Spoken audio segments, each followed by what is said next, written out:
আসসালামু আলাইকুম, welcome to শায়রাস creation. আজকে আমি রান্না করব আগুন ছড়া কলিজা। অন্যরকম নাম আর রেসিপিটাও অন্যরকম, একদম ইউনিক। সো চলুন কিভাবে এই ইউনিক রেসিপিটা রান্না করছি দেখে নেওয়া যায়। রসুন বাটা 2 টেবিল চামচ, আদা বাটা 2 টেবিল চামচ, কাঁচামরিচ ফালি করা আর পেঁয়াজ কুচি। তো আমি কলিজাটা আগে থেকে ভাপিয়ে নিয়েছি, এটা সবাই পারেন, তাই আমি আর দেখালাম না। তো আমি 2টা শিক নিয়ে নিয়েছি, 2টা শিকের মধ্যে কলিজাটা গেঁথে দিব। তো আমার গাঁথা শেষ। এবার আমি কলিজাটা আগুনের মধ্যে পোড়াবো।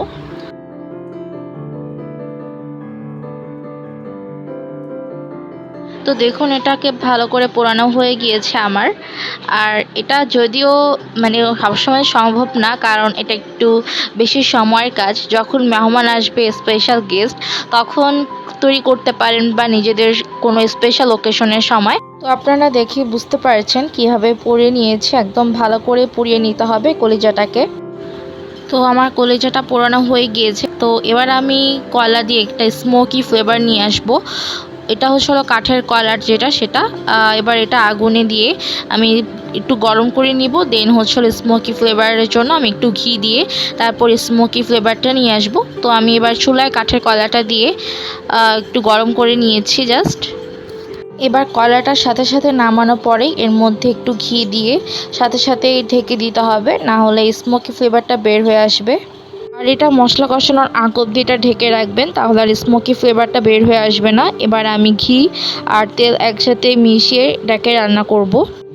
আর এখানে আমি ঘি 1 টেবিল চামচ পরিমাণ এবং তেল 2 টেবিল চামচ পরিমাণ দিয়েছি।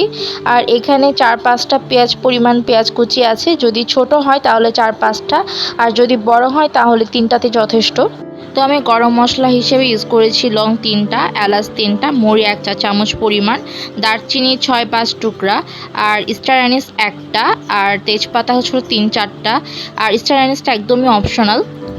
তো আমার পেঁয়াজটা ভাজা হয়ে গিয়েছে। এবার আমি যে গরম মশলাগুলো রেখেছিলাম সেগুলো দিয়ে দিব। পেঁয়াজটা ভাজা হয়ে গেলেই দিয়ে দিতে হবে, এবং এই গরম মশলা ততক্ষণ ভাজতে হবে যতক্ষণ না এই গরম মশলা থেকে অ্যারোমাগুলো বের হয়ে আসে। আমার গরম মশলা পেঁয়াজ ভাজা শেষ। এবার আমি দিচ্ছি আদা বাটা, এরপরে দিচ্ছি রসুন বাটা। এবার আদা রসুন বাটাটা ভালো করে কষিয়ে নিব যতক্ষণ না এর থেকে কাঁচা গন্ধটা যাচ্ছে। তো আমার মশলাটা কষানো হয়ে গিয়েছে। এবার আমি কলিজাটা দিয়ে দিব। এবার কলিজাটা 5 মিনিটের মতন মশলার সাথে ভালো করে ভেজে নিতে হবে।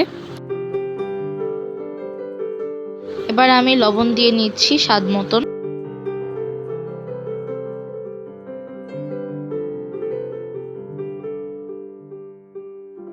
এবার 1 কাপ পরিমাণ পানি দিয়ে নিচ্ছি, যাতে মশলাটা কড়াইয়ের সাথে না লেগে যায়।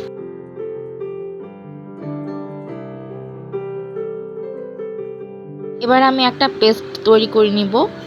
হলুদ গুঁড়া 1 চা চামচ, মরিচ গুঁড়া 1 চা চামচ, ধনে গুঁড়া 1 চা চামচ পরিমাণ, জিরা গুঁড়া 1 চা চামচ পরিমাণ। এবার আমি মশলাটায় একটু পানি দিয়ে একটা ঘন পেস্ট তৈরি করে নিব। এবার আমি মশলার পেস্ট দিয়ে দিচ্ছি। মশলার পেস্ট দেওয়ার পরে ভালো করে নেড়েচেড়ে কষাতে হবে। মশলার যে এক্সট্রা যে কাঁচা গন্ধ থাকে, সেটার ওই গন্ধটা চলে যাওয়ার আগ পর্যন্ত নেড়েচেড়ে ভালো করে এভাবে কষাতে হবে। মশলা কষানোর পর আমি পানি দিয়ে দিয়েছি। আপনারা কতটুকু গ্রেভি রাখতে চান এবং কলিজাটা সেদ্ধ হওয়ার উপরে ডিপেন্ড করে পানি দিয়ে দিবেন।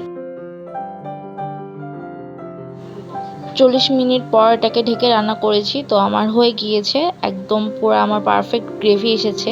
আপনারা যদি আরও মাখা মাখা খেতে চান তাহলে আর একটু রান্না করবেন। আমাদের বাসায় এমন গ্রেভিটাই খায় সবাই, তার জন্য আমি এমন গ্রেভি করেছি। আপনারা যদি আরও বেশি মাখা মাখা খান তাহলে আর একটু বেশি রান্না করবেন। আমার কলিজাটাও সিদ্ধ হয়ে গিয়েছে। সো এই তো আমার হয়ে গেল আগুন ছড়া কলিজা, একটা ইউনিক রেসিপি। আর কত একভাবে রান্না করে খাবেন, এবার একটু ইউনিকভাবেও ট্রাই করে দেখুন। আর হ্যাঁ, বাসায় একবার হলেও এই রেসিপিটা ট্রাই করবেন। দেখা হচ্ছে নেক্সট কোনো রেসিপিতে।